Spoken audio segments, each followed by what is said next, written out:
So we're going to start by just giving a quick outline of the agenda. So all the co-hosts are going to introduce themselves and their relationship to the topics that we'll be talking about. We're going to go over quick community agreements, and then we're going to go through our roundtable prompts, and we're going to have some interesting anti-racist Black history kind of quick trivia throughout. So quick Zoom overview. There is a Q&A, so if you guys think of any questions, you can just put them in the Q&A function, which I don't see myself, but I believe it's in the middle of everyone's screen. And then we'll be able to answer those towards the end. You guys are able to chat. Please feel free to use that and engage in that to share any connections that you might make. And you guys cannot see each other and we cannot see you. We only see the co-hosts. So I'm going to share a doc really quick. And this doc has all our info. You guys can look at it while we're sharing about ourselves. And with that, I'm going to hand the floor to Ari. Okay, so just starting with introductions, right? Mm-hmm. Okay, so hi everybody, I'm Ariana Brazier. I go by Ari. My pronouns are she, her, and hers. I'm a doctoral candidate in my last semester at the University of Pittsburgh. My research is about the ways that Black children, particularly Black children living in poverty, play. I study the ways they play as a form of communicating what's happening in their neighborhoods, responding to what's happening in their neighborhoods, both social injustices and the Black joy that we see, and as a reflection of Black feminist practices that are transferred in their households from generation to generation, but are often overlooked. So I get to play with a lot of families and a lot of communities, and I get to celebrate all of the cultural traditions and experiences that they are willing to share with me in my research. I'm the founder of ATL Parent Like a Boss. We go by Parent Lab for short. And our mission is to enhance generational literacies through play in underserved African American communities. And essentially what that means is that for so long, if not throughout all of history, public education history, we'll go with that. Throughout all of American public education history, Black children and Black families have been told that we're operating on these literacy deficits, but we were really working to expand our ideas of literacy beyond traditional reading and writing, rote memorization, and understand literacy as a way of reading the world, reading our environments, reading the people, reading relationships around us. And it is through play that anybody of any experience first comes into an understanding of their body and how their body gives them the tools and equips them with the knowledge they need to read and respond. And it is through play that we, as a nonprofit organization, celebrate and highlight the cultural traditions and histories of reading that Black people specifically have. So no deficits here, only assets. And that's what we're highlighting, that's what we're celebrating, that's what we're amplifying through the work of Parent Lab. So that's just a little bit about me. Thank you, Ari. I'm gonna pass it to Khadijah. Okay, thank you, Ari. Thank you, Ariel. My name is Khadijah Awa-Diop, but I do go by Khadijah. I am a documentary filmmaker as well as a first-year PhD student at Rutgers University. I am in the media studies discipline in the School of Communication and Information. And so just kind of tell you guys a little bit about myself. I am Senegalese American. And so I kind of grew up in two different cultures, and as someone who's really interested in film and cinema and documentaries and media, I really kind of looked at how media has inaccurately represented Black people everywhere, right? Whether it be Black people here in America, Black people in the Caribbean, Black people in Africa, Black people anywhere. Our representations have been really biased, and that they've been kind of focused in a way that's really forwarded a lot of Western colonial patriarchal agendas, right? So they're not images that are beneficial to us or truthful to who we really are. And so A lot of my work, a lot of my research centers around that. My PhD research is around the ways the French government used media and specifically documentaries as a tool of colonialism, and used it to really push the narrative that colonialism was positive. It was beneficial not only for the West and for Europe, but also for Africa and Africans, bringing them civilization or bringing them tools, bringing them industries and things like that.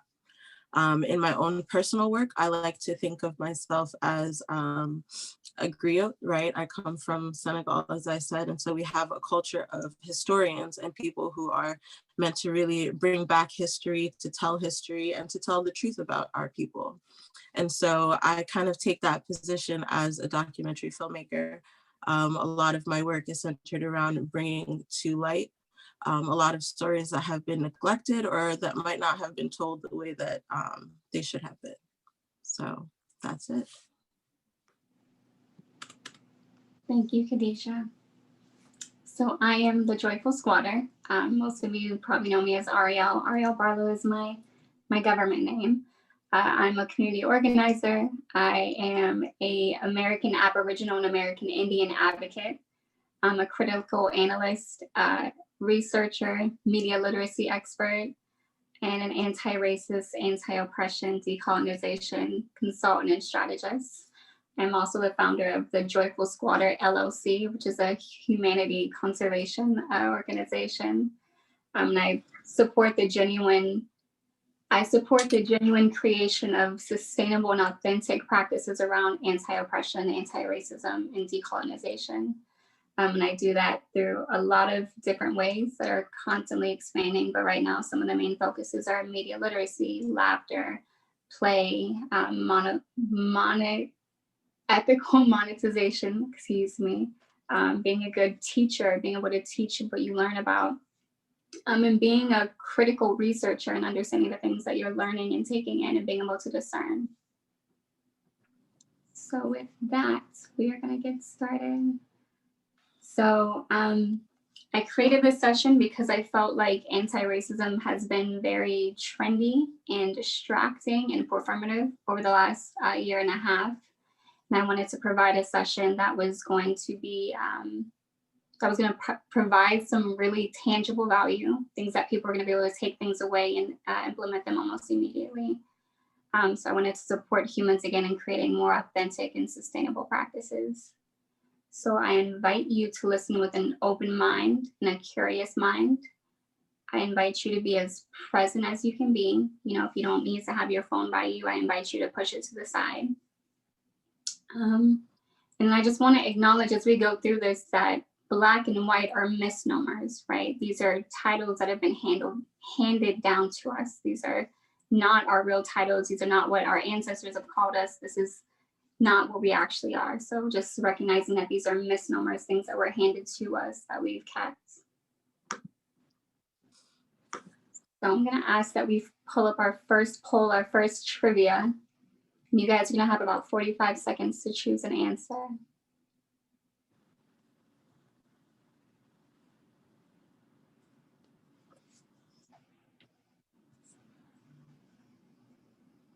Tupac was named after, was it a praised mercenary soldier and Congo warrior, his great-grandfather, a great Incan king, Tupac Amaru, or a fictional character in a book?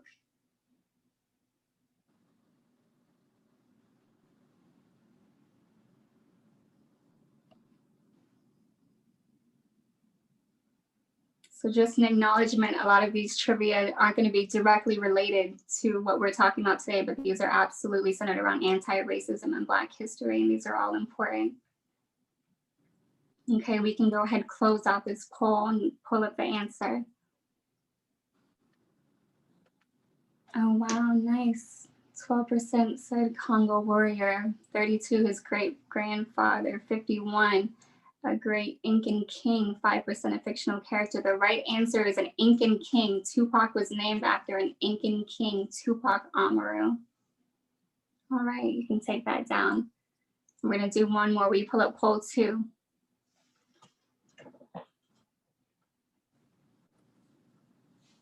All right, where did where did grits originate from? An old white rich man named Tom Grit who came with the colonists and settled in America. The Quakers, an American Muskogee tribe or ancient Kemet.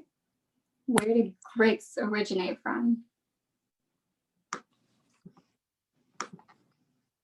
We'll give that like 30 more seconds.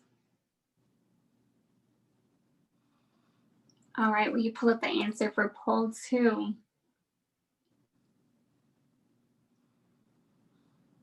All right, 2% said old rich white man. No one said Quakers. 76% said a Muskogee tribe.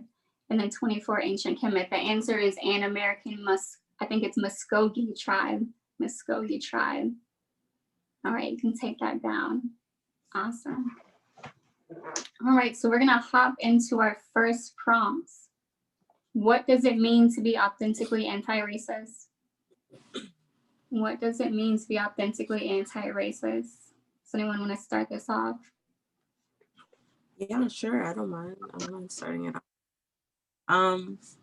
For me, what it means to be authentically anti-racist means not only being willing, but being bold enough to tell not just the truth, but your truth, right? Mm-hmm. It's like there's so many racist narratives that, you know, dominate our media. There's so many racist narratives that dominate our everyday lives, whether it be through media, whether it be through our families, whether it be through society. And so being willing and being bold enough and, you know, being able to really stand in yourself, stand in your community, stand in your being, stand in, you know, your culture. I think that that is what it means, at least to me, to be authentically anti-racist. I think you bring up a really important part, and something I've been thinking a lot about is, you know, I mentioned this earlier, the intellectualizing of anti-racism, and it's so important to start with you in your pods, in your community, and to let that kind of organically spread out. So it gets really performative because we often will go outside of our community and try to do the work, and that's why a lot of things aren't sustainable, and that's why a lot of movements topple pretty quickly. Yeah, absolutely. For sure. When I think of anti-racism, the first word that comes to mind for me is undoing. And I think like there's a multi-layered undoing that should be happening if we're going to, you know, use the title of anti-racist in any space. And when I think of undoing, I don't just mean like undoing racism in the conventional sense that, you know, we should be respecting each other and, you know, honoring each other's differences and diversity. I actually mean we should really be undoing these implicit biases, these internalizations, these social conditioning that we walk into any space with. And that requires a lot of self-work, period. And so I think a lot of people are taking on the title of anti-racism without doing the self-work. They're reading the books and they're joining the communities, they're joining the clubs, but they're not going home and they're not looking around themselves and thinking like, okay, what have I done to be complicit in this? And what needs to be undone in myself and in my space, in my family, like you said, Ariel, in your pods, you know, in order to move diversity, like in its truest sense, like this celebration, this honoring, this recognition, you know, forward. And so that undoing part just isn't happening in a lot of spaces. And to me, like that's the most critical piece. Undoing is a verb, you know, and it's something that has to be constantly, it has to be something that you are constantly engaging, that you're committed to, even in your most uncomfortable moments. If anything, your most uncomfortable moments are the most critical moments to be practicing that undoing, to really think to yourself, why am I uncomfortable? And I think a lot of us are taking on the title of anti-racism without that discomfort. We're seeking comfort. And that's why we say, oh, I'm anti-racist, because we think it bestows a sense of comfort, you know, in this space. In actuality, really, it's the discomfort that, you know, gets us to that growing edge that then gets us to this point where we can say, you know what, like this is authentically an anti-racist experience because we are moving against something as we're undoing something bigger. You know, I really love that you said that, because that really is what it takes, right? It's like being able to look at the structures, the systems, the beliefs around you and undo them, right? And really think critically and think in a way that allows you to see how all the pieces move, you know? And when you're able to see how, you know, how redlining might affect the way that, you know, food might be distributed, right? How the education system might affect the way that we engage in everyday life, the way that we engage in politics, the way that we spend our money, right? To see how all these moving pieces fit together and then undo kind of like those lines, right? Those lines connecting them and understand them a little bit differently and understand them in a way that allows you to move forward, right? That allows you to focus on bringing justice to people who have not historically gotten it. So Right. I definitely really like that. I think like even on a micro level, because your explanation or your elaboration to me speaks like on this macro level, right? Like this is very important work. Like this is the movement work. But like on a micro and individual level, I'm like all summer I was asked like, oh, what was something anti-racist you did recently? Which is a very strange question to me. But you know, kind of just a strange question. But at the same time, my immediate answer was I began running. I began running last year, just like as a release. My father was in the hospital and I would come home after like long days at the hospital and I would just run, right? I would run for, you know, like a mile or whatever. To me, it was just like, I want to take care of my body. I was training for a monkey run with my brothers. But over the year, and this is pairing it with an anti-racist space like the Yoga Roots on Location, right, where we're working through the harm that has been done to our bodies by ourselves and, you know, this broader society.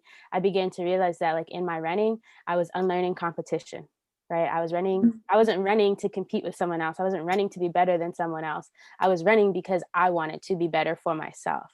I was learning to sit in silence. So on my walks back, like I would run 6 miles a day sometimes, and I would walk back without earphones in, without headphones in, without a phone call. And that would be like a 45-minute to an hour and a half walk in silence because I needed to learn to be with myself. I was taking runs through neighborhoods that had things to look at, things to appreciate, flowers, houses, people, because I wanted to see them, right? One of my favorite quotes is, I wonder how many people I've looked at all my life and I've never actually seen. Oh, that's powerful. And as I was walking home or as I was running, I would stop and I would take pictures. So it's also about learning to pause, even in the race, right? And like to me, these are like quintessentially anti-racist practices because I am unlearning capitalism. I am unlearning the racism that tells me as a Black woman, I have to be better than the person next to me. I have to be, you know, I have to work twice as hard. I don't. I was running because I wanted to run. I wanted to explore. I wanted to feel safety in my body.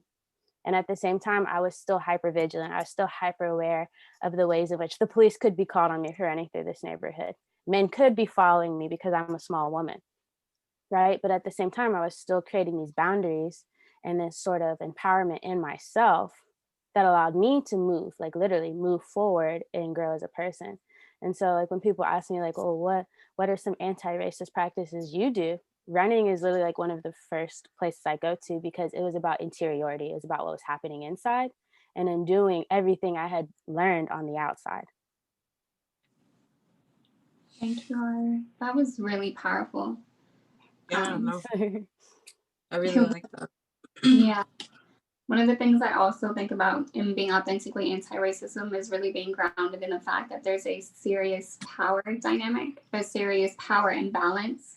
And I think a lot of anti-racism gets performative in terms of thinking about Pittsburgh specifically. I'll just speak this out. There's so many foundations that are headed with white people that decide then to allocate money to certain Black people. You know, what would it look like if they just let Black people decide where that money was going to go? That's like authentically giving them the power themselves. You know, that's self-empowerment to make those decisions and to have those assets.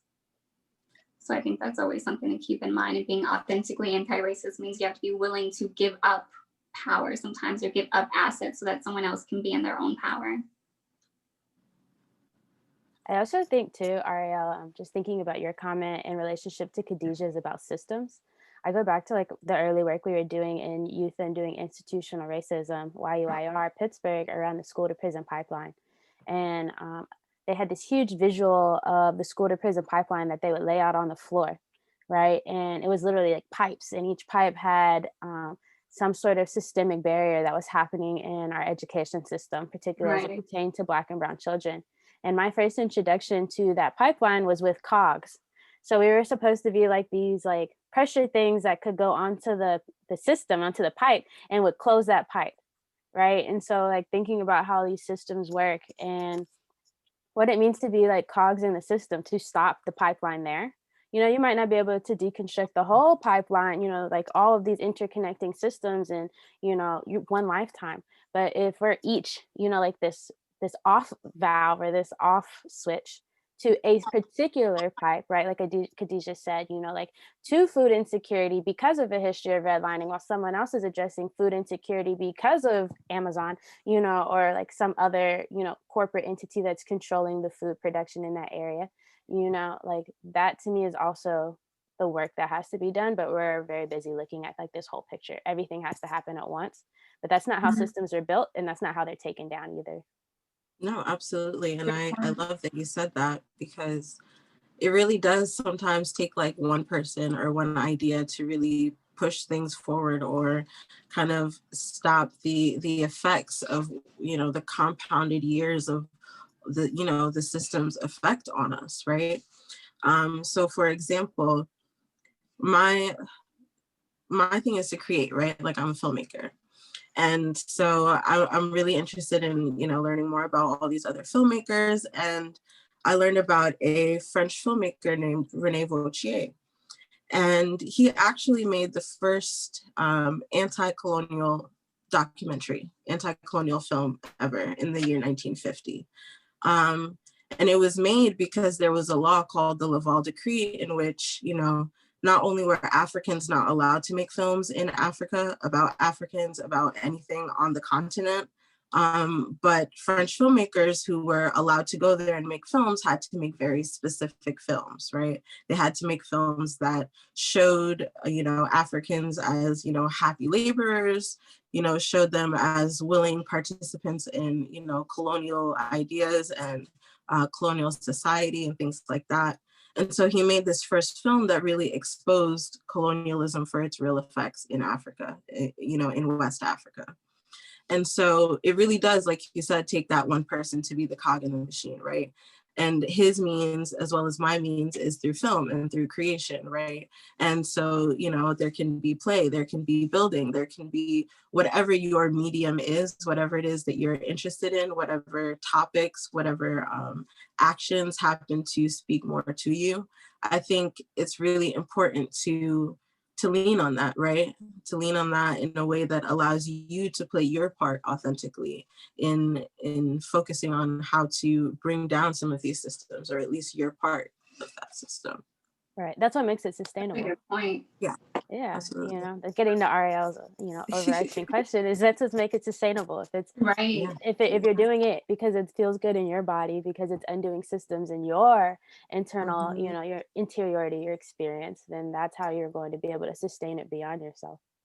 So I think that's a Absolutely. great example. That speaks to what you said earlier, Ari, about it being a journey, right? In order for it to be authentic, it's about it being a journey and not being the goal. One, and how do you make it sustainable is you incorporate it into the journey you're already on. So you need to be an anti-racist mom, an anti-racist grandpa, an anti-racist knitter, an anti-racist student, an anti-racist cooker, you know, whatever your passions are, however you show up in life, whatever roles you take, whatever hats you're wearing, be an anti-racist, that thing. So I think those are really good points. Yeah, and it really opens the doors for a lot more, right? Like as soon as people see the possibilities, as soon as people see that you're able to do something, you know, a lot more follows, right? You know, new ideas come in, people take variations or make variations, but it continues a certain kind of work, you know. Even from that one documentary, a whole era of African cinema came out that was anti-colonial, that was counter-narrative, that was, you know, focused on really bringing truth and justice to these stories of, you know, the colonial era. And so, so much more comes from even you just doing the part that feels good to you. I Right. think I that's think it also, too. Go ahead, Ari. yeah, it makes me, oh, I was going to say, and it makes me think too about, is it Marianne Williamson? her poem about like when you know, let your light shine, you unconsciously let others. Because I think too, when people see you in your passion, like in your aura, in your place, whatever word you want to use, you know, euphoria, it grounds them in theirs. And I make the same argument about play. Like when you're at play and you're like as human as you're ever going to be is like when you are joyfully at play. Other people can look at it and say like, my play doesn't have to be your play, but I feel that way too. You know, Right. and that bridges, that creates like these human connections. Like I've now seen you in your light, so I'm going to stand more truthfully in mine.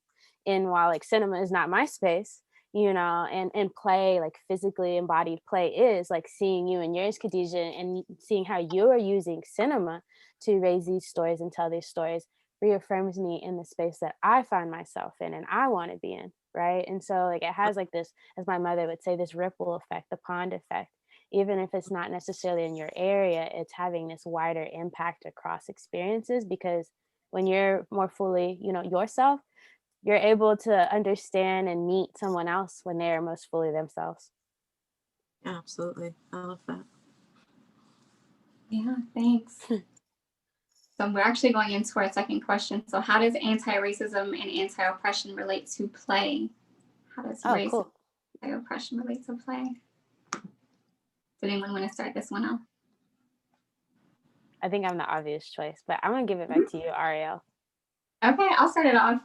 So why do I think anti-racism and anti-oppression relates to play? The biggest thing for me is the community organizing aspect of play, right? Like there's so much, and I learned a lot of this from Ari and just from being a teacher in general. When you put kids together and they have to learn how to play something together, like even just a hand game, there's a lot that they have to learn how to communicate. They have to make eye contact. They have to decide if they want to, if it's a hand game, is it okay if I touch you, right? Mm-hmm. And for me specifically, I play a lot of nonverbal games, which really strengthens your communication. And to be a good organizer, to be a good anti-racist, to be able to be a teacher for some of these things, to help people unlearn and learn new things, you have to be able to communicate.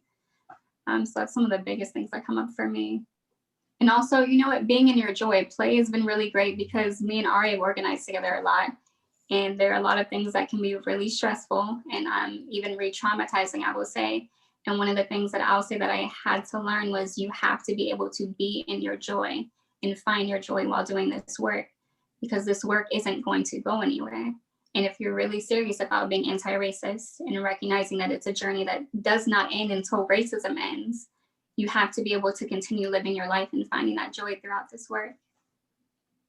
I love that you said the joy piece, Ariel, because when I think of play, what comes to mind is like creativity, right? That like exploratory aspect of play where you can kind of just let instinct take over, where you can feel that joy and kind of just let it, you know, move through your body, right? And so at least in terms of creativity, at least in terms of, you know, being able to explore and discover and play, I think that and find the joy in that, right? Like you said, Ariel, it does help to push the work forward, right? It helps it in a way that it doesn't feel like work, because it's not always easy, right? Especially when you're talking about anti-racism, especially when you're talking about anti-oppression, anti-colonialism, when you're talking about these tough subjects, right? Where people are hurting, right? Being able to find that joy, being able to explore the space that you're living in, explore the body that you're living in, and discover that joy, I think is really important too. Yeah, my brain is like moving in probably a million directions.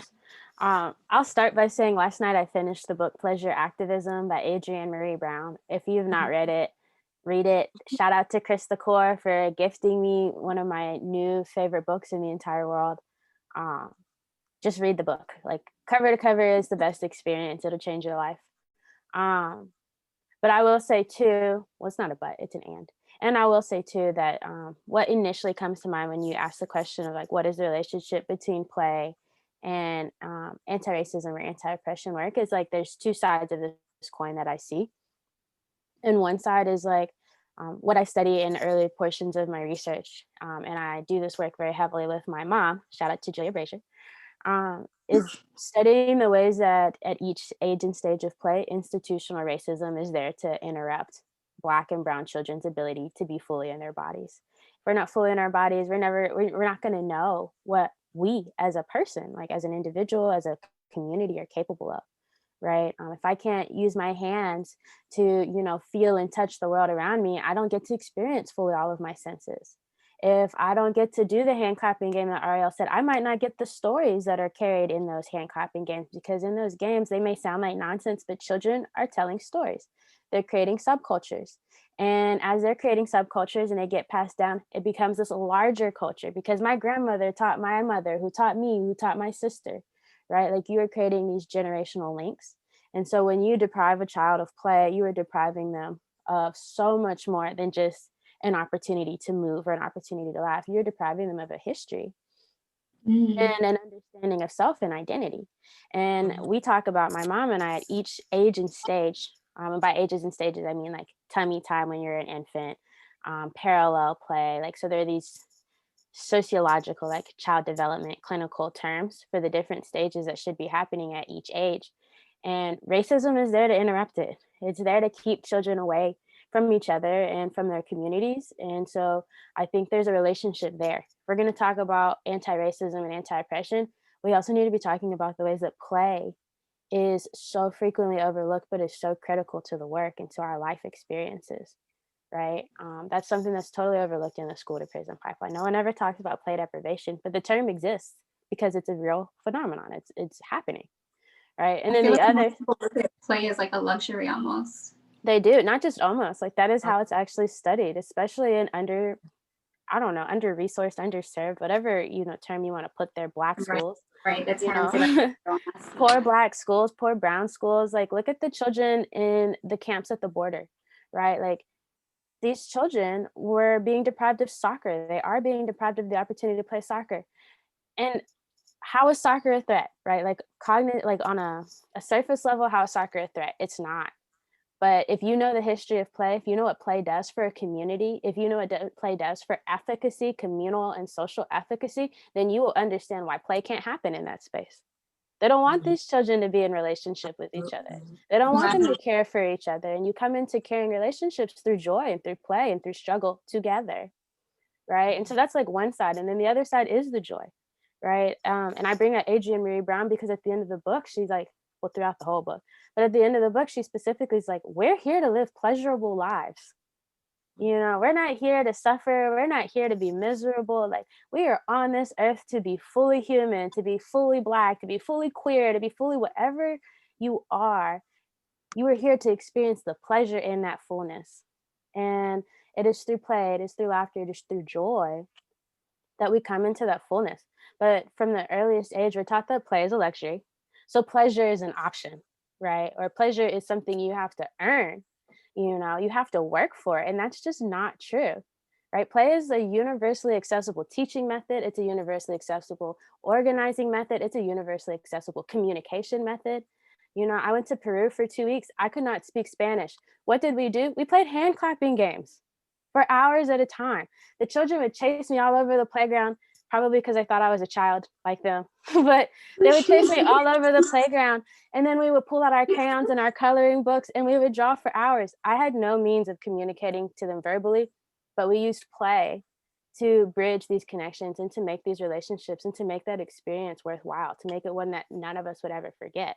And these are children across ages, across experiences in a whole nother part of the world, right? And so it's like, on the one hand, you have like this pleasure that we are entitled to. That's what we're here for. And on the other hand, you have like these stories that are completely getting overlooked because we don't think about play in our daily conversations and our daily experiences. And we don't center it for ourselves. And so we don't center our pleasure either. And I see people are asking about the book. I'm going to put the title in the chat.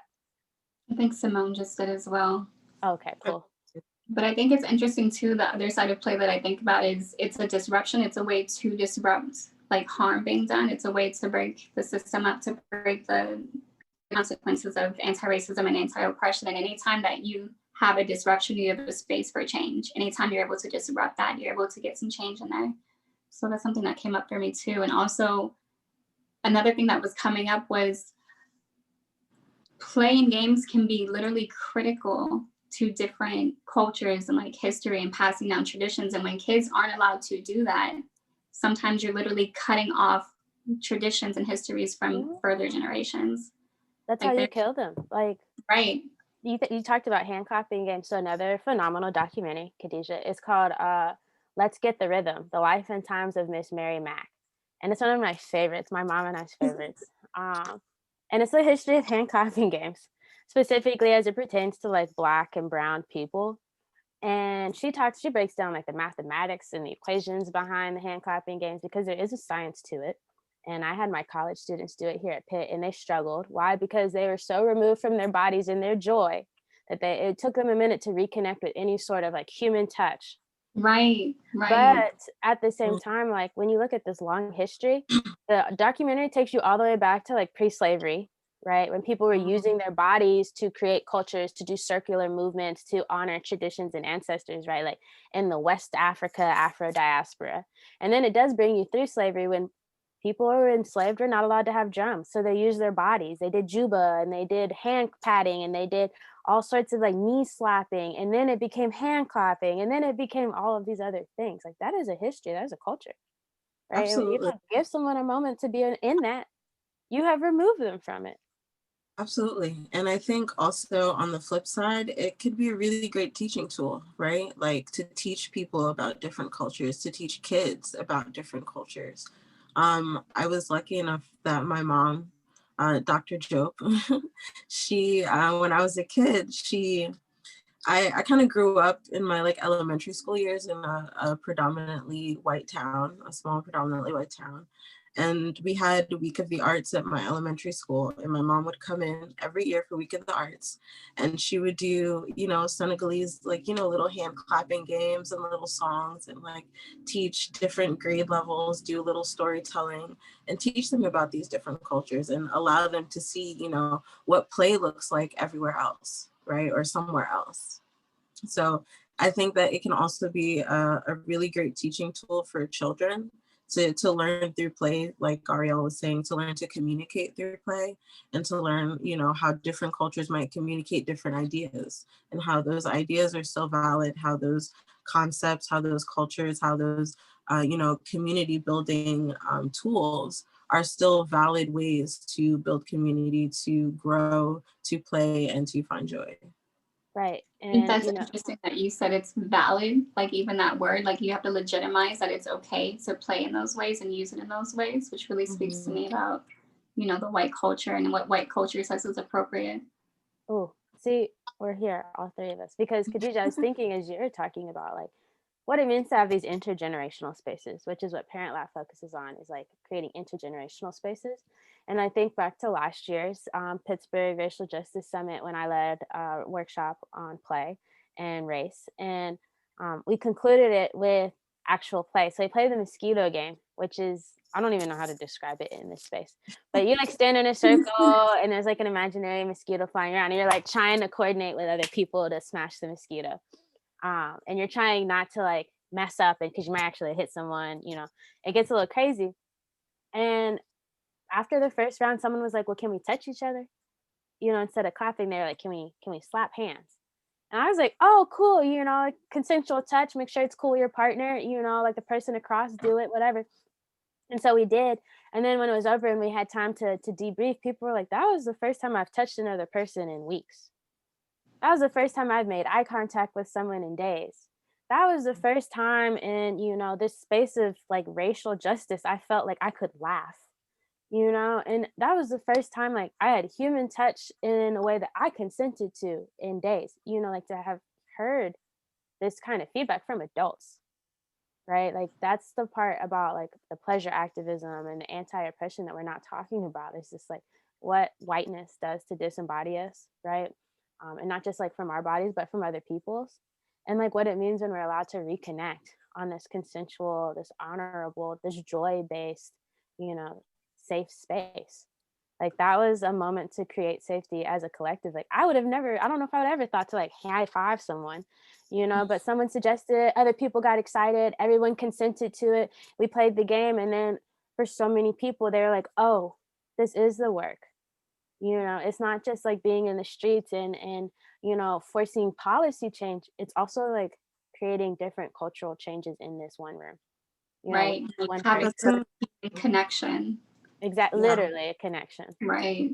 It's making me think of like the restorative part of restorative justice, right? Like it's making me Mhm. think of like, how are we like restoring our bodies? How are we restoring our minds? How are we building ourselves back up while we're doing some of this really difficult work, you know? Oh, I don't have the little emoji reaction button, but I was gonna put the clapping hands because I'm that's an gonna give us argument I a make prompt, too. like But so we can move it along.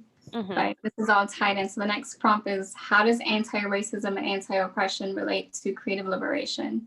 So just for literacy, creative liberation is just the freedom to be fully creative.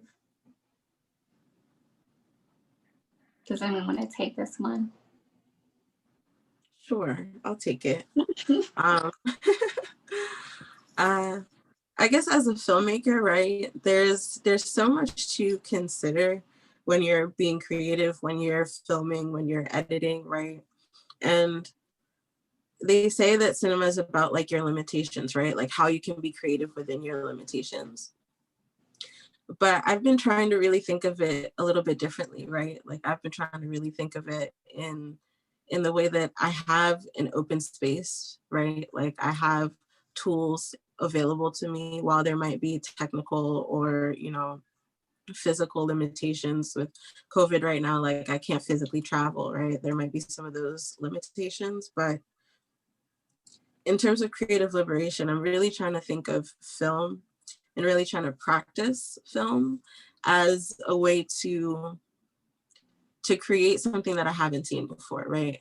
To create the images and the representations of Blackness that I have not seen on the screen before, you know, to show or re-show those representations of Blackness that I've seen, you know, in a way that makes more sense to me, in a way that's more culturally and contextually grounded, right?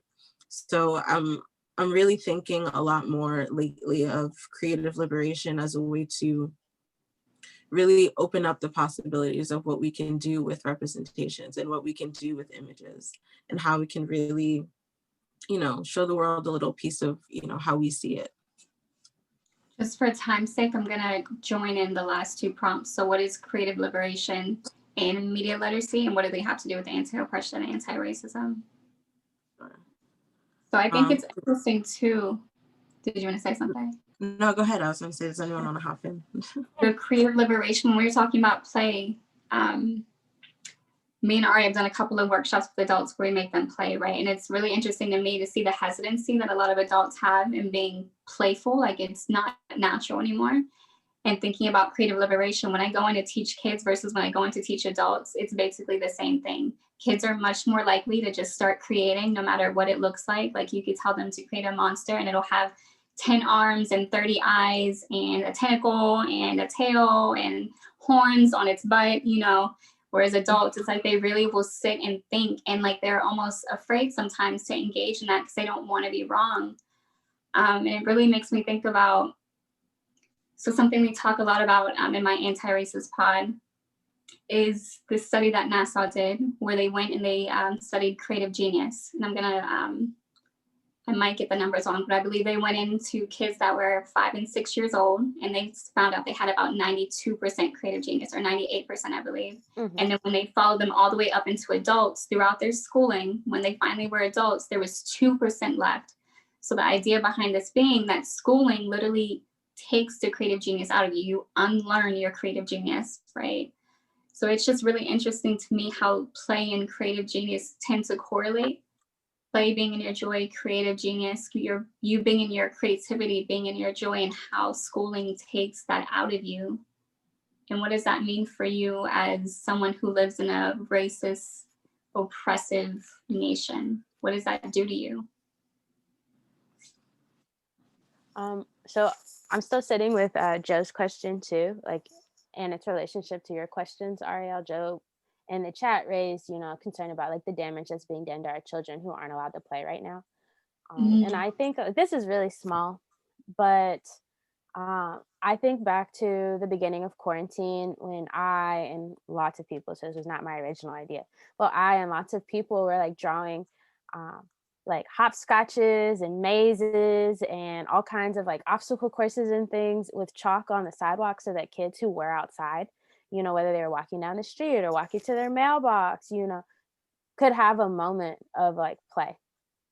And I think like that is an example of like creative liberation, just like in its smallest sense, that does like the whole humanity conservation piece, like it brings all of these things in together, right? And I think of literacy because I would hear children outside with their parents going like, well, what comes after 2?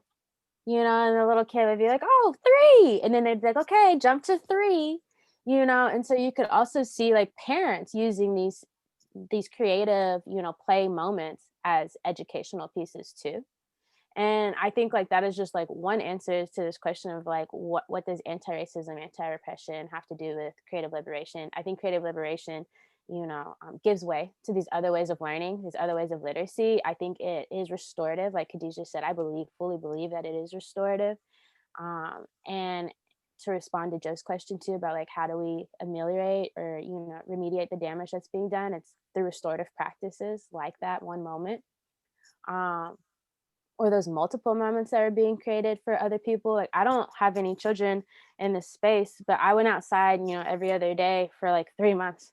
It seemed it was probably more like 2, and would redraw my hopscotch. And I would just like, be a creep and occasionally go check the window and see who was playing, and to see adults moving through the hopscotch. To hear people laughing, like, oh, I haven't played this since I was a kid, to see people taking a moment in this quarantine, in their isolation, to play against the person across the street, because I started drawing them on both sides of the street, to see it happening on Instagram and YouTube, like all of these moments where people were playing like hand clapping games through window screens. They were finding these moments to get creative about the ways in which I'm going to remain in community with you, and to be in pleasurable community is to be liberated. It is to be free. And it is to move against oppression in our bodies and in our spaces, and so I think there's like these like minute opportunities that we have every day to kind of free our creativity and to really like flip everything we've ever known about learning, about activism, about organizing, about humanity on its head completely. And we miss it because we're taught like in this space it should be this way. We're taught to be separated means to be isolated, means to be anti, right, in these very harmful ways. And so we need to be more open to what our creativity is leading us, our impulses are telling us to do, in order to, really respond to ourselves and to our communities in the ways that are being asked of us right now in a world where we are being isolated because of quarantine for our own safety. So hopefully that answers your question, Ariel and Joe's. Yeah. I definitely, I like your point about, going where the creativity is leading you, right? Because that's definitely so important. I don't know if you guys mind. I kind of want to talk a little bit about the media literacy piece too, a little bit. Yeah. Good. But it's definitely so important, right? Because part of being anti-racist, right, and talking about media literacy is creating, right, is being able to talk about your piece, is being able to bring to light or give voice to people whose voices haven't been heard before, right, is being able to show your unique way of seeing things, right? That's the reason why films like Moonlight were so huge, right? It's the reason why we're finally seeing like representations that matter, that mean something to us, and how that impacts, not only our understanding of ourselves, right, and how that plays into anti-racism and anti-oppression, being able to recognize yourself, right, outside in the world. But also, the other piece is being critical. And I think that's definitely really, really important when you're talking about media literacy, right? Like anti-racism is a narrative, right? It's a narrative that, as Ariel mentioned earlier, right, Black and white, right? These are things that have been given to us, right? These are things that have been told to us that we repeat to ourselves because society has been repeating it back to us, right? And so being able to be critical of the ways in which, social bias might play into, what representations are on screen. People are always talking about how, there used to be more dark-skinned women on TV, right? As opposed to now where some people are arguing that there might be less, right? So being able to see what kind of agendas might be behind that, being able to be critical, I think is really important, right? And to be able to tell our own stories as counter narratives. Yeah, I think that's really interesting. That makes me think about the tie-in between creative liberation and media literacy. Well, Mhm. and play too, the idea that our schooling was really created to create workers, right? You weren't sent there to become a genius. You weren't sent there to be creative. You weren't sent there to create solutions. The people who were behind our education system, the Rothschilds, literally decided that they wanted to create a place where people could be better workers and their children can go and learn to be workers. So when I Mhm. think about the fact that now we're in this era of so much media, right? Just like constantly coming at us and Right. being literally narratives are driven into us at school. And I think it's so interesting. I was thinking about this the other day. So many teachers like myself were like, well, why are we sitting here testing these kids when that doesn't prepare them from the real world? Why are we Right. sitting there and testing them when that doesn't teach them how to do things in the real world? Well, it's about driving in narratives into people. That's literally what it's about. So I feel like once you get older and these things have been driven into you, it is so much harder to imagine things outside of that because these narratives have been driven in. And I think where media Absolutely. literacy comes in, right? When you And look at, to interrupt, but I just kind of want to interject before you continue. yeah, That media is a teaching tool, right? It's like you come, you go to school, you learn however long you're there for school from 8 a.m. to 3 p.m. You come home and you turn on the TV and you're learning these same messages, right? Like these same right, ingraining messages. When you think about, the first big blockbuster film, that was um, Birth of a Nation, right? right, And you talk about all like the racist things that are in Birth of a Nation. When you think about the first Black woman who won an Oscar, that was for Gone with the Wind, right? Playing a mammy, right? These are roles and, representations and social ideas that are being applauded, right, by our society, by our culture. And so we're teaching kids, we're teaching people, we're teaching adults, and we're reteaching and reinforcing a lot of these ideas for sure. So I think it's interesting that you brought in teaching. yeah, I that's think a too. really good point. I think too, to like the media literacy space that I was privileged to work in here in Pittsburgh, Hype Media in Homewood, with mostly Black girl high school students. And a lot of the media we talked about wasn't just like social media in this traditional sense, like on TV, but it was like, what advertisements do you see in your neighborhood? Because I think back to like riding the MARTA, which is the public transit in Atlanta, and the types of advertisements that you would see it on the MARTA were like, um, testing, get paid $25 to give your blood in this space. Here's free Right, community college. Like, here's the warrant out for this guy. Like, it was a very specific kind of media that was being advertised in very specific neighborhoods. And so I do Absolutely. think like walking down the street with these girls or like doing research with them, was an opportunity to say like, what does that tell you about the place you live in? And Mhm. when you're thinking about that, what does that tell you about who they think you are? And then what does that tell you about who they think they are? It raises like this whole nother set of Absolutely. questions, right? And again, that becomes a way of reading the world. That becomes a way of reading the people around you. You don't have to actually be literate in this more, like conventional sense of like being able to read words in order to see racist advertisements and know that they're racist. You feel it. It's visceral, and that is literacy, to be Mhm. able to see, respond, conceptualize, and know. right, And Absolutely. media is everywhere. Our bodies are media, the newspaper is media, books we're handed are media. And when they're Mhm. telling us messages about ourselves, they're also they're telling us messages about who they think they are. And that's why it's so important to be talking to white kids about media literacy too, because they get caught up in the same messages. What is it saying about who you are? If this is saying who I am, you know? right, And so there's just Yeah. like a nexus that we get caught up in, and thinking like media literacy has to look this way, or it can only happen in these spaces. But media literacy should be in the core of all of our curriculum, across ages, across educational spaces, across life. We should be constantly constructing and critiquing the media. And I think Ariel is a good example of that, because Ariel, you really be challenging me on your social media. I'd be like, I don't know. I don't know. Let me click this link, but I realized too that like my social media can be very insular. I follow very particular types of people, and right. so like, what does it mean for me to think that that's the only community that exists? or the only community that's right. You know, Mine is like a million a minute. Yeah, but I'm saying it goes back to what you're saying, Ariel, about like being insulated, you know, and opening our minds to like the fact that media exists across these spaces and it looks differently, and there are different communities specifically designed, you know, around that kind of media. No, absolutely. And I kind of like want to bring in the connection between media and medium, right? Like there's so many different mediums through which people communicate. And that's really what media is about, right? It's about communication. It's about telling stories. It's about, like Ari, you said, who am I? Who are the others, right? Because it's always us versus them is how this world has always, right, like positioned it, you know?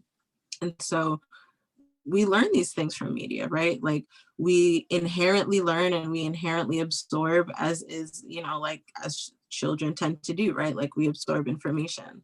So we absorb these stories, we absorb these ideas, and we practice them in our everyday life, right? Like monkey see, monkey do is like the phrase, right? Although I don't like that phrase, but that is the phrase. But I think it's really interesting that, you know, that you brought that up, because it really does take that undoing, as you said earlier, right? That literacy that you're mentioning now, right? Being able to recognize, being able to, you know, maybe do your own research as well, right? Like that's so important, being able to bring in your own thoughts, you know, being critical in that way, being able to research and bring in your own context, I think is really important when it comes to media literacy, because if you have two documentaries on Firefest and one says something and the other says something else, which is right? Like you can guess, right? But you're not going to know until you look it up, right? So research is absolutely important for sure. You know, Khadijah, you're making me think of the children's book, Ada Twist Scientist. And like, I don't know if you've ever read it. It's about a Black girl scientist who's like trying to discover the source of a stink in her house. And so like, she like destroys the house, like just drawing equations and mathematical. She's trying to configure where the source of this smell is. But like one of the overarching themes of the book, and I think you're really getting at this too, Khadijah, is that like, you have to be open to the possibility that your questions will only beget more questions. Yeah. Right. You know what I mean? Like you can't be attached to this final outcome. And I don't know if she ever finds out the source. I think we're supposed to kind of know where the source is. It's like one of those things where you speak to the audience, but we don't know if Ada knows. But like throughout the book, she's just coming up with more questions, and her parents are giving her the freedom to write them out, to figure them out, to explore them, you know? And I just think like we think we failed when we don't have an answer, and instead we come to more questions, you know? And that's just not fair to us. That's not fair to like exploration, and that's just not honest to like our learning style. That's not research, you know? Research should produce, you know, some conclusions, but not always definitive ones, you know? And literacy is the same way. Like we read to learn and to know is to ask, and to ask is to learn some more, you know? For sure. If you haven't read that book, everybody go read Ada Twist Scientist. It'll take you 12 minutes. But you guys said some really interesting things. I wanted to say a couple of things before we have to move on to the next question. Are you okay with that? So I think it's really interesting what you said about social media, Ari. If anyone's seen The Social Dilemma, one of the things they talk about is we're now more polarized than ever, which also brings up the conversation about how great our bias is. And a lot of times when we're watching media, I was thinking about the fact that sometimes we watch for narratives that confirm our bias. We do that very naturally. So what does it mean to look at different media and to recognize your bias and be willing to take in something that challenges it? And I think that's a thing that a lot of us don't do enough. I think it's also interesting, you said media literacy, let me slow down, is literally just being willing to take a moment, look at what you're taking in, discern and decide what you're going to keep for yourself, or what you need to question, or what you might need to challenge, or what you need to research further, right? So when I think about that specifically, besides just news, even major narratives like movies, and one thing I always think about is the movies with the biggest budgets. Why is someone spending that much money to make that movie? What narratives are embedded in that? And I think it's interesting you had brought up a quick example. I'm so sorry. Yeah. No, go ahead. I know everyone loves Black Panther, right? But I do have an example in there of a narrative that you know, you might want to question, that you might want to think twice about. In terms of the ending with Killmonger and T'Challa, right? And the positioning of continental Africans versus Africans in the diaspora. I think that that conflict is an interesting one, right? And that's one that's pushed quite often, is that we are counter to each other, or that we should be, or naturally are counter to each other.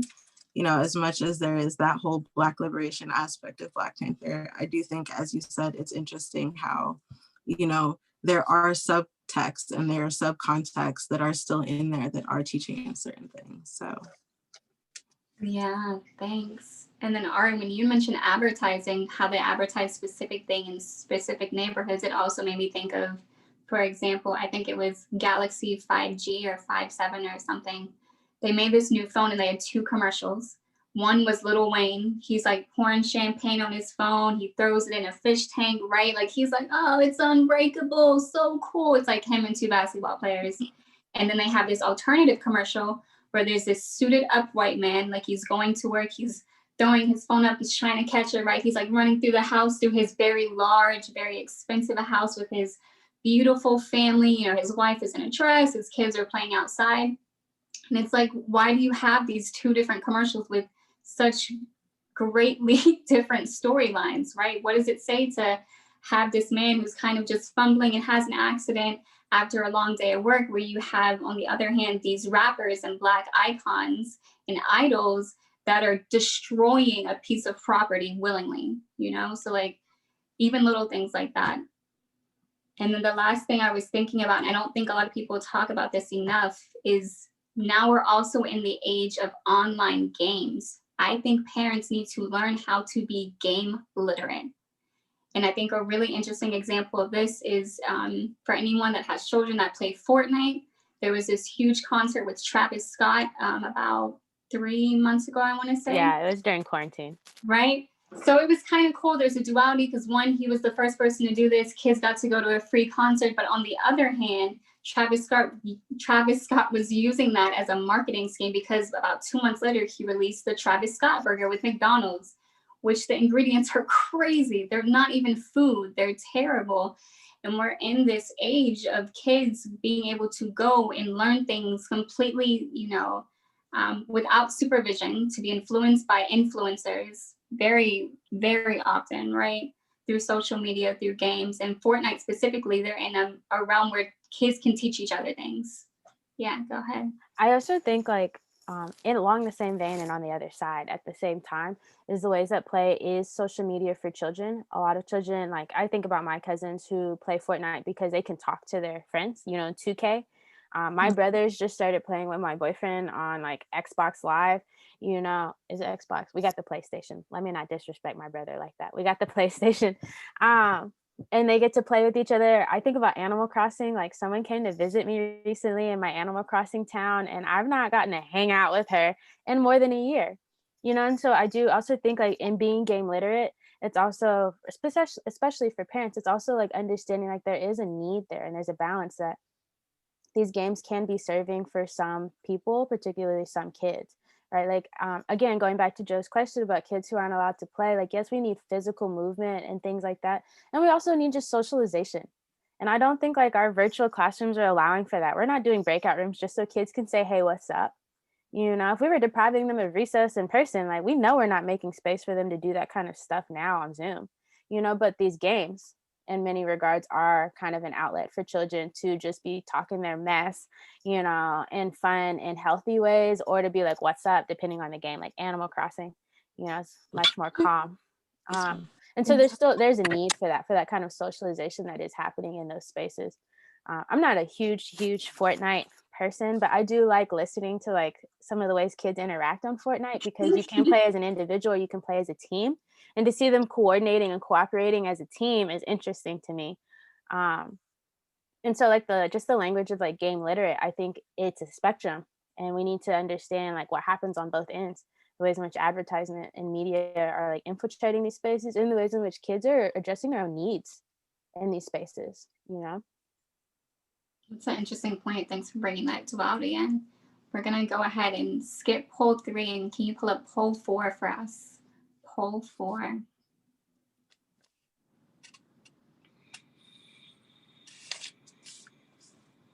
All right. Rosa Parks was a descendant of the Mandari people of South Sudan, Martin Luther King's lineage, and I'm going to mess this up, but I'm going to try to say it with honor, Ani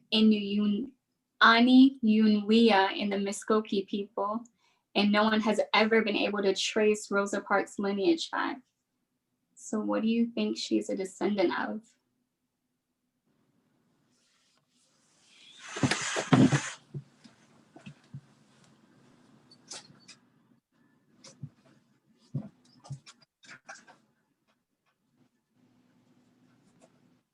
We're going to give it maybe 10 more seconds and then we'll throw the answer out.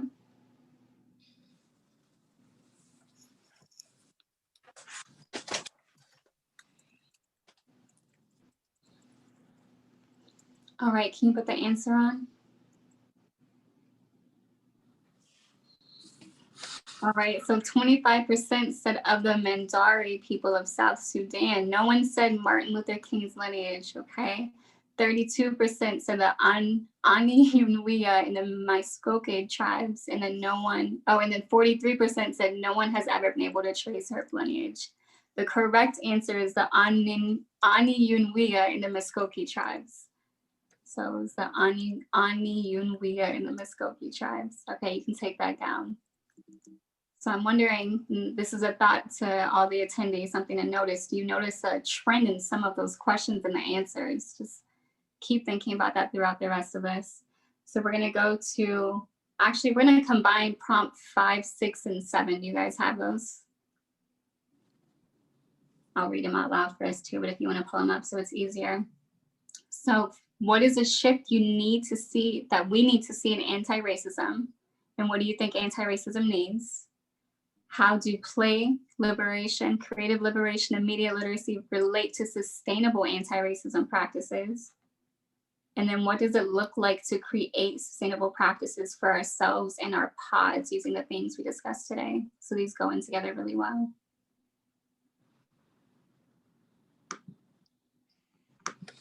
So I feel like we touched on some of these a bit throughout what we were talking about, like the importance of, one of the things I think about a lot is a lot of anti-racism has been so intellectualized, and we have to learn how to incorporate the mind, body, and spirit. Like we have to be able to incorporate it by making sure that our souls are taken care of, that we have to make sure that we're taking care of our bodies.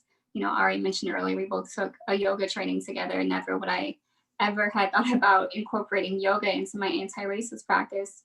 But it's amazing, you know, especially via capitalism, how much we don't take care of our bodies and how much we're not in our bodies. And to have to be within your body makes you be able to take care of yourself and others better. And the better you can take care of yourself, the more you're able to do this work, because you're sustaining yourself and therefore sustaining this work.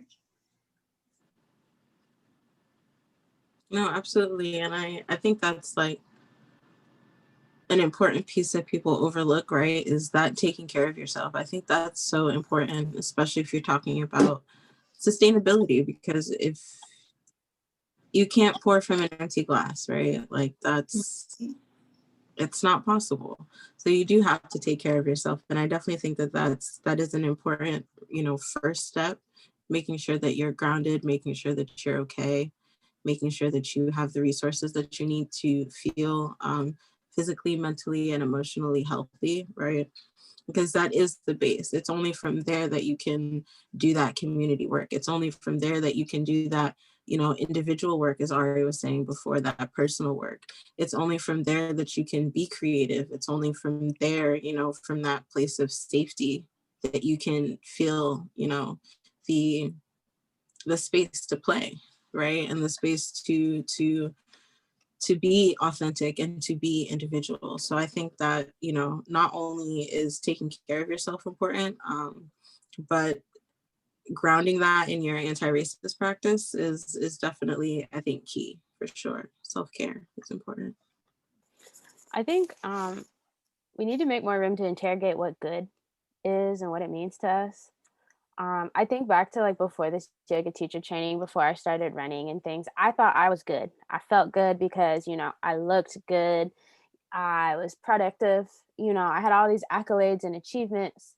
And so I thought I was good. It's all good. Everything is good. Life is good. And then now that I'm like somewhat removed from like that conceptualization of good, because I've been forced to really interrogate, like, well, how much of this is me? How much of this is capitalism telling me that productivity should feel good? How much of this is me? And how much of this is internalized sexism, telling me that like, because my body curves in this way that I'm good? How much of this is me and how much of this is colorism at play? Like my colorism privilege is working and that's why this space works for me. Like how much of that was actually good? And like interrogating my own privileges and like what I think felt good, I think there's a lot more room to really interrogate that, because now like after a year of therapy, a year of running, and like a whole year of like being with myself in this new relationship and really being challenged to not cut myself off and to acknowledge when I'm being problematic, but doing that with grace, like, okay, that was not okay. And there's room to correct this. I can look at myself and say, I don't want to go back to that place. Even though I thought it was good, I don't have to go back there. I like who I am today, and this is healthy. Because I think like what we're told is good is not always healthy. It's not even usually what's healthy. And that goes especially for like places like academia. We're told we're good if we have our publications, our resumes together, these job offers. That's not good. That's the way academia functions is an incredibly unhealthy space, Yes. but because we fit these standards and we fit, we check all the boxes, then we're good. And I think that exists across like representation politics and like specifically like respectability politics. Like we're not really interrogating what is healthy for us. It just looks good. So it feels good to see Black faces in these spaces, even though it's not creating sustainable change in these, different ways. It looks good to have, like people on TV in these spaces, even though they're telling the wrong stories, and so like on a personal level, we should really be interrogating like what good means to us, and like does it actually align with what's best for us, what's healthy, what's pleasurable? And then like on a political, social level, like it might look good, but are they doing good? Does it feel good for me? Is it creating good for other people? And so like really interrogating like the language in our own like visceral responses to these experiences is just so important. And I think like until we sit with that, it's not going to be sustainable. The life I was living before, I was proud of it, and got me where I am today. So I'm grateful for it. But at the same time, it wasn't going to be sustainable. There was no way I was going to be able to operate on 5 hours of sleep a night for the rest of my life. Who wants that? But because I thought I could do it, I was good, No, absolutely. No, go ahead, Ariel. Okay.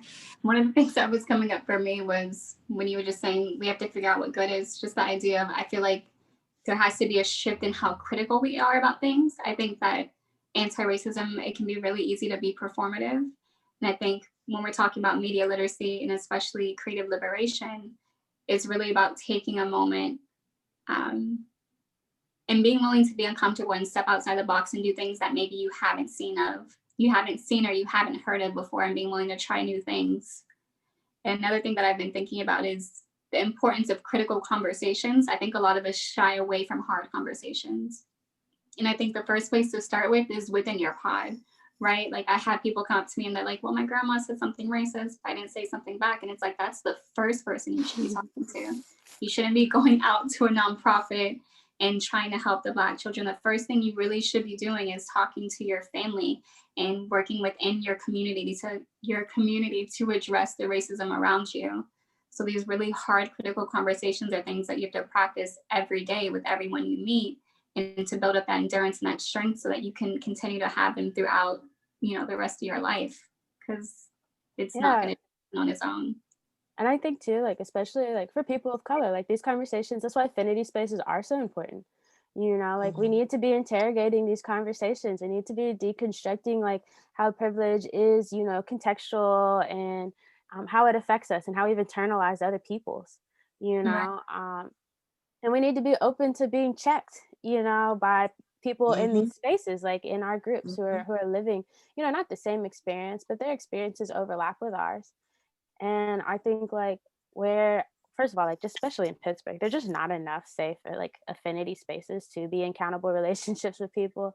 But I think back to like my experience at Spelman and like what it meant to be in relationship with all of these like Black women and non-binary people who could say, you know what, all right, like that's internalized racism at work in these ways. You got to check yourself. And who could be like, you know what? No, you really need to celebrate yourself because you're letting them take this from you. You know, so there's like these multiple ways of like being in accountable relationships. And that only came because like Black woman to Black woman, you could see it happening, you know? And so like we need to be open to those kinds of relationships, even though like Ariel said, that requires like a lot of uncomfortable conversations, you I think know, that's a good a point lot of though, interrogation.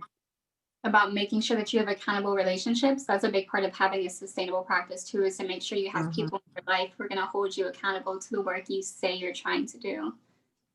Absolutely. And who aren't going to ask you how are you doing every time you see, you know, like Mhm. I try to switch it up, you know, especially with like the people of color I be talking to. I don't say, oh, hi, how are you? I'll be like, what has brought you joy today? Ariel says, how is your heart today? You know, Sheba will be like, what's good in your soul today? You know, like you try, Right. what didn't work this week? You know, like instead of saying, how are you doing? Because we are so like, especially as Black people, like, fine, we're doing well, we're great. You know, even if we're not. So like, how do we It switch that speaks to up? like digging deeper and like really having that human connection too, because like that's something we're taught to ask all the time. How are you? How are you? How are you? What does it Exactly. mean to dig deeper and say, hey, how's your heart doing today? Hey, are you okay? I notice, you know, something might be going on with you. How's your energy today? Do you need to take a moment? Yeah. That's And be amazing. honest in your responses, right? Like that requires a level of vulnerability. Like when you say, how is your heart today? Aria, my immediate, like yesterday, you asked me how was I doing, and I responded to you and Khadijah, oh, I'm fine. I was exhausted.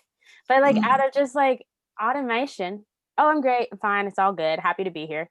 You know, and so like, what does it mean to say, you know what, actually today I'm not fine, and this is why this isn't working, and then to open up and allow you all to fill that space for me, you know, and uphold me in a way that no one else is going to. I don't think like we're being vulnerable enough, and we're also not being creative enough in our entries into other people, our introductions into these spaces of other people.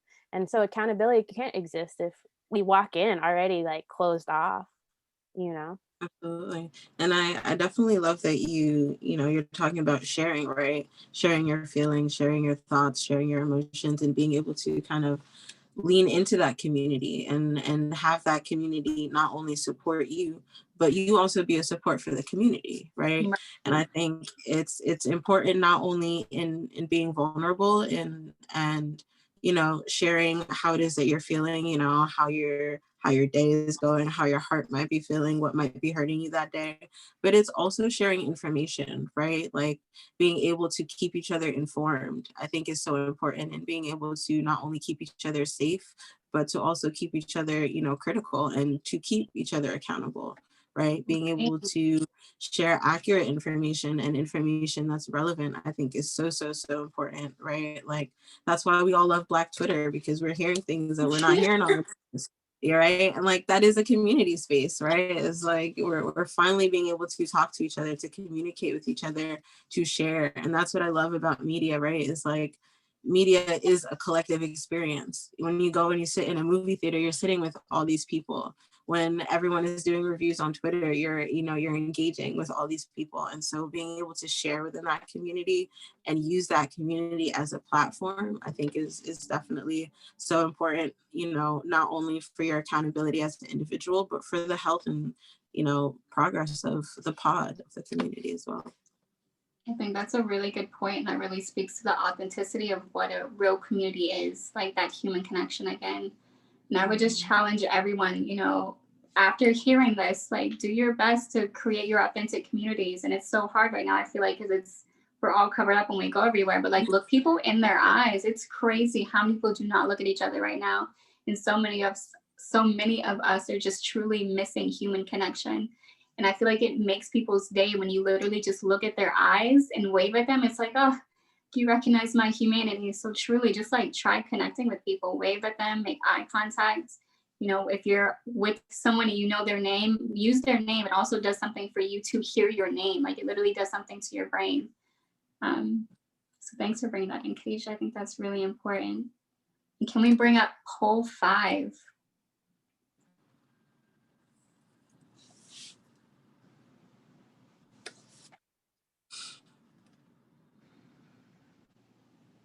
If you were to go through the past U.S. Census documents and trace back the lineage of most Black American families following their classifications, what would that lineage look like using the years 1988, 1980, 1970, 1950, 1900, 1865, 1832, and 1492. So the idea is if we were to look at someone's history, their lineage, if we were to look at a person during each of those years, what would their classification have been? So we'll give you a couple of seconds to go through this and choose what you think that answer might be.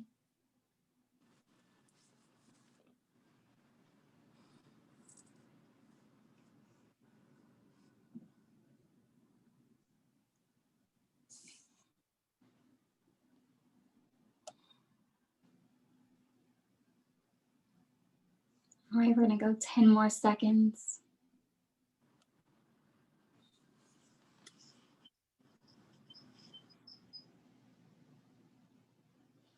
All right, can you put the answer up?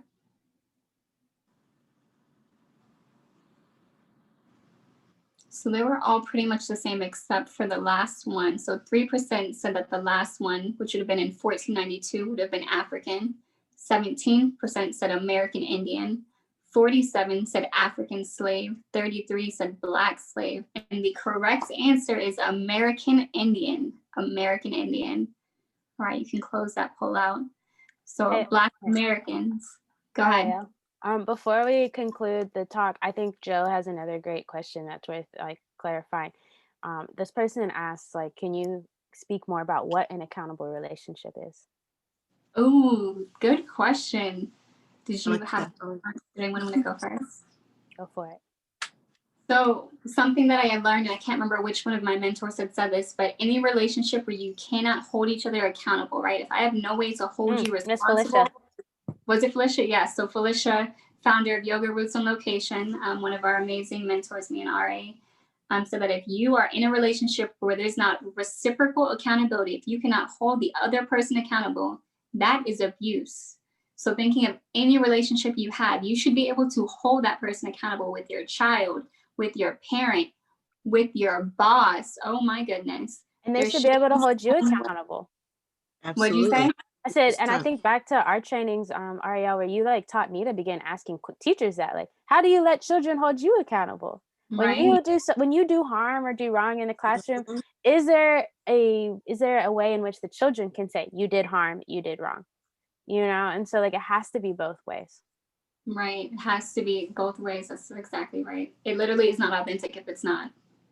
Absolutely, and I think an important piece of that too is like there has to be a sense of like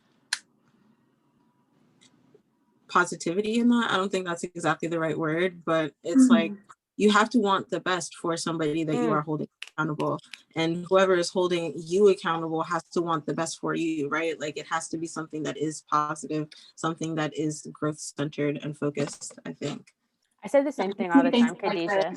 A sense of trust. You have to have trust. But like in order for me to say like, Ariel, you're not on your goals this week, you know, like that's because I have to think about that, right? Like it has to be in my mind, which means I have to care about it. If I'm not holding you accountable, I don't care about you, or I don't care what happens to you. You know, I mean, there are ways in which like accountability is actually harm and we get them conflated. But like if you're in a person-to-person, a human-to-human relationship, and I say, you know what, like this didn't work out, you know, like we should be open to having a conversation about the why, you know, and why I care enough to bring this to your attention. Absolutely. So I'm with you, Khadijah. I don't know if positivity is the word, but it's a level of care and concern that like this is even on my mind. That makes me think about safe space also. Like it's okay to be uncomfortable, and uncomfortability does not mean that you're not unsafe. And a lot of times we equate being uncomfortable with being unsafe. And really knowing that a space is safe, a lot of times depends on that relationship or the relationships of who's in that space. I think that's an interesting point too. But we have about 5 minutes left. So ladies, within about 30 seconds, because we're a little over, what are some key takeaways you just want to leave with the attendees? Someone want to go first? Oh, someone asked about the poll question. If you have like 12 seconds to respond, they say, can you explain the last poll question? The last poll question. So that was about genealogy, essentially. So if you were to look in the United States Census and you were to find, so for me, example, my lineage, right now I would be, I think we're classified as African American, Black, can't remember it switches so much. But if you were to go through the census looking at those specific years and find that person in my lineage, this is what they would have been classified as. So we went all the way back to 1492. So if you go back in my lineage and most Black Americans, you will find that whoever was here in 1492, they were classified as an American Indian, which is not the same as Native American, just to be clear. So a little context on that, because we're not gonna be able to go into this, is you should look up paper genocide, and that'll give you a little insight into what that. Yeah, it'll take Thank you. I feel like I just learned something. Thank you. So like I said, there was a bit of a theme with all of those questions. So you notice the answers kind of had similarities. So I'm leading you on a journey, and hopefully I'll see some of you again, and I'll get to go deeper into what that means. But key takeaways, ladies. I would just say play more. That's my takeaway for everything. I don't say no to moments of play. I'll be trying to get work done, and my boyfriend just be like, "Oh, la la," you know, like, "Ha ha ha, joke, joke, joke," and I could sometimes feel it. And I'm like, "Oh, I'm supposed to be doing this work," but then it's like, why wouldn't I want this moment of laughter? You know, why would I say no to this? Like Adrienne Mary Brown says, your pleasures only grow, so never say never to them. You know, so I especially like if it's in relationship to a child, if a child has a joke, you listen and you laugh. You know, like you be in that moment with that child. You be in, and all of us are children, right? So like, why would I say no to that? So play more, especially like if the moment comes to you, especially if the moment comes to you, because that means you needed it. That means the universe was conspiring in your honor and in your favor, and that moment was created just for you. So don't say no. Like no matter what you're doing, put it down. Wash your dishes later. You know, turn the news on later. Go outside. Like if that moment comes to you, it's because someone sent it to you. Someone created it for you.